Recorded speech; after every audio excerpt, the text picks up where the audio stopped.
So over the last few months, we posted a few videos on the topic of retirement, especially when it comes to plans made by the World Economic Forum and how they're utilizing the banking system to do that. But in all honesty, a lot of what we talked about is very much up in the air. I mean, who knows what the World Economic Forum will do in the coming years that will affect our financial well-beings. However, there are things happening right now that are not what ifs or hypothetical. Instead, these are events that are unfolding before our very eyes as we speak. And unfortunately, these events will have an immediate effect on our finances, particularly our retirement. Now, whether you're 25 or 55 years old, this is information that will pertain to everyone. So, to start the video, here's a quick rundown of what's happening. Starting with the fact that earlier this year, Congress passed what's called the Secure Act 2.0, which is this behemoth right here. Now, on the outside, it looks amazing for the American people. For one, it's supposed to make it easier for small businesses to provide retirement benefits to their employees, along with having employers in general match more of what their employees put into their retirement accounts. However, studies by Wealth Tender and Charles Schwab shows that this act that will most likely be passed into law will eliminate what's called the stretch IRA technique. Now, I don't want to get too technical here because I myself am not a CPA or licensed tax professional. However, what I have found is that the stretch IRA technique is a way for a child inheriting parents' retirement plans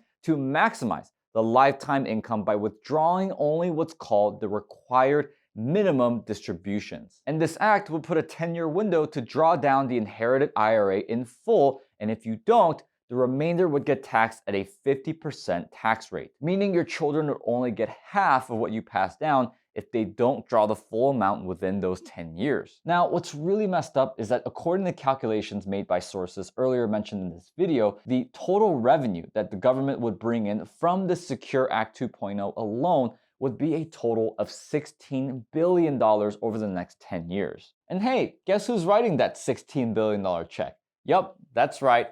Us, the hardworking American public. And of course, they're presenting it as something that's beneficial to us and something that will make things more fair. Honestly, it doesn't matter if you're Democrat or Republican, we are all being bamboozled. And with all that said, let's not forget that even since 2020, Biden's been targeting our retirement accounts via eliminated tax benefits, creating more regulations on what we can do with our money, and so much more. And quite frankly, there's other entities outside our own government, such as big banks, state governments, and of course, who can forget our lovely World Economic Forum that all want a piece of our retirement funds. And after all, the total amount of money in retirement accounts for us Americans is approximately $40.8 trillion.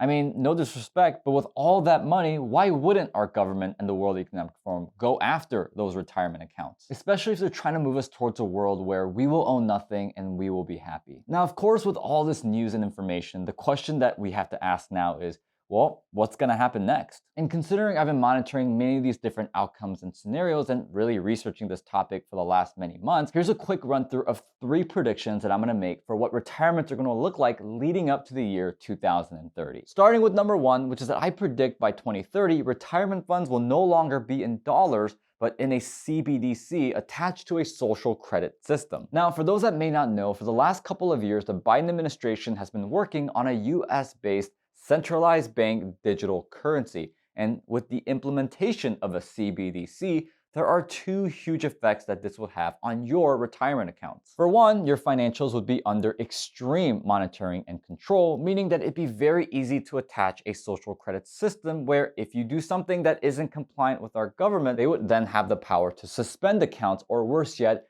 even freeze them. And considering it's already happened in places like Canada, there's a possibility of this occurring by the year 2030. And secondly, if a CBDC does indeed get implemented, the dollar would most likely be weakened, meaning if your retirement funds are not converted to the digital currency and you choose to rebel against our mighty government, chances are your retirement accounts will decrease in value significantly. Because, well, think about it. If a CBDC is created and is used for all national trade and serves as the reserve currency of the world, well, that would dethrone the dollar from a global trade perspective. And if we're currently in a scenario of trying to save up as many dollars as we can specifically for retirement, well, the weakening of that dollar would have many consequences. Now, with that being said, let's move on to prediction number 2, which is that I believe ESG investing will have a massive impact on all retirement accounts. Now, it's no secret that the ESG movement has been growing tremendously over the last 5 years. And regardless of my personal thoughts towards ESG, it does offer a lot of tax benefits and incentives for individuals investing in ESG-related issues such as climate change. And more recently, institutions have started gaining much more interest in ESG investing for purposes of tax benefits and incentives.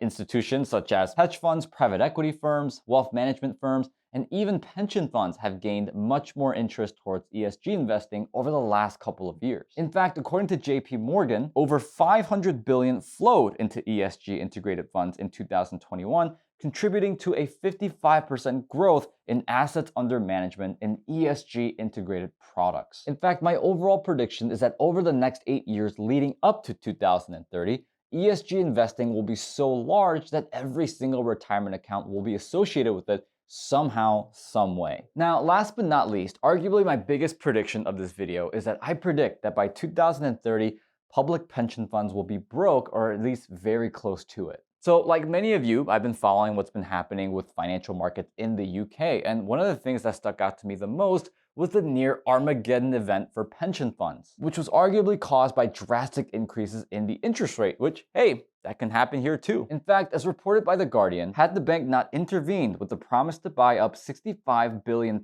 of government debt, funds managing money on behalf of pensioners across the country would have been left with a negative net asset value. But of course, this is not just about the UK, because according to Bloomberg, public pension funds have actually seen the biggest decline in funding since the Great Depression. And on top of that, several public pension funds have already been receiving warnings that they will indeed be broke by 2028, which, let's be real, these pension funds rely so much on government securities and the market, and both of these options don't look that great over the next 5 years, especially if you consider that we're more likely going to face a huge correction in the markets within the next 18 months, which can honestly set up for Klaus Schwab to tell the world that we need a great reset. And US debt is the highest and worst it's been since, well, ever. So with all that being said, I want to hear your thoughts in the comment section below. What do you guys think of my predictions? Would you guys agree, disagree? And what are some thoughts that you guys have of your own? Now, of course, a great investment vehicle to add to your retirement portfolio is real estate. So if you guys are interested in learning how to acquire real estate, we have a free real estate investing course for you guys, and the link is in the description below. It's called Real Estate Basecamp. It's the course that we give out for absolutely free. So with that being said, my friends, thank you so much for watching this video. Like this video, subscribe to our channel for more content like this, and I'll see you guys in the next one.